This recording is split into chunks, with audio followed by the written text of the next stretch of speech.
Fox News alert growing tensions between the U.S. and Iran as President Trump attends the UN General Assembly. The U.S. boosting troop levels in the Mideast after blaming Iran for recent attacks on Saudi oil facilities. Tehran denies any involvement and accuses the U.S. of posturing by sending more troops. No, I'm not confident that we can avoid a war. I'm confident that we will not start one. But I'm confident that whoever starts one will not be the one who finishes it. That means that there won't be a limited war. Meantime, Secretary of State Mike Pompeo responding to Republican senators concerned that President Trump emboldened Tehran by failing to launch strikes after Iran downed a U.S. drone this summer. President Trump would like to have a diplomatic solution. That's the task that's in front of us. It's what we've been aiming for a little over 2 years now, with the strongest sanctions that have ever been put in place against this revolutionary regime. But Democratic Senator Ben Cardin blames President Trump. Here's the fault of the Trump policies. Before we withdrew from the Iran nuclear agreements, there were conversations with the Europeans about strengthening the sanctions against Iran. By pulling out of the nuclear agreement, it's the view of Europe that this is an American problem. All right, so Chris, I've heard critics say that they feel like the strategy isn't clear with the president, when to me it seems very clear. You pull out, you apply maximum pressure, very hard sanctions. We see them lashing out because the sanctions are having an impact, and you press harder as you continue to say, we're willing to sit down and talk. We're willing to sit down and talk, as you press very hard. That, in your mind, is that the strategy that's going on? Well, I think, yes. And I think Mike Pompeo did a good job sort of articulating that yesterday and has done that all along. But what we're seeing here is the long-term impact of Obama's disastrous Iran deal. And I think that is going to have continued reverberations going forward. The deal empowered and emboldened Iran.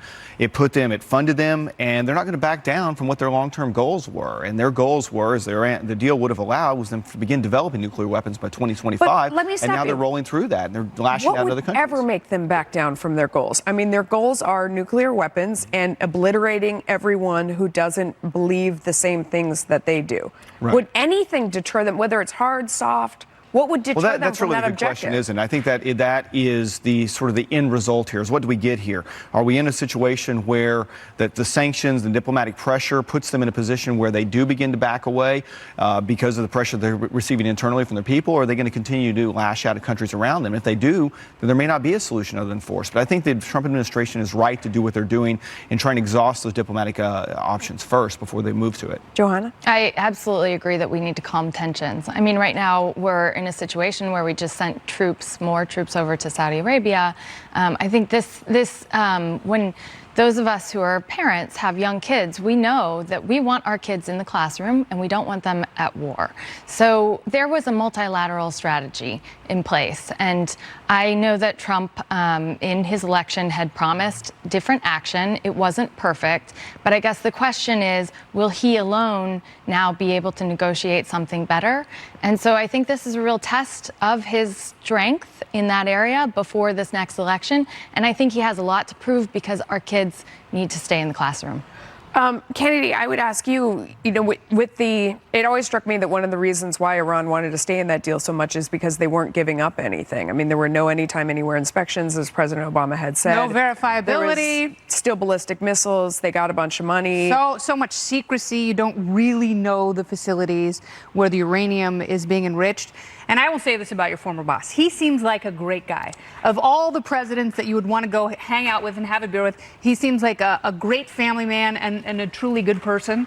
What he did in North Korea and Iran made the world less safe. His foreign policy was an absolute disaster. And I have no doubt that he knew the Constitution inside and out, that he was an otherwise rational person. But the pacification, the appeasement, and the strategic patience in both Iran and North Korea have created such a mess that thank God we don't have someone as hawkish as, lovely, great personality, John Bolton, but his foreign policy philosophy is so incredibly dangerous, and I don't think this president gets enough credit for being measured and being as anti-interventionist as he is. What has he actually gotten done, though, other than a photo op?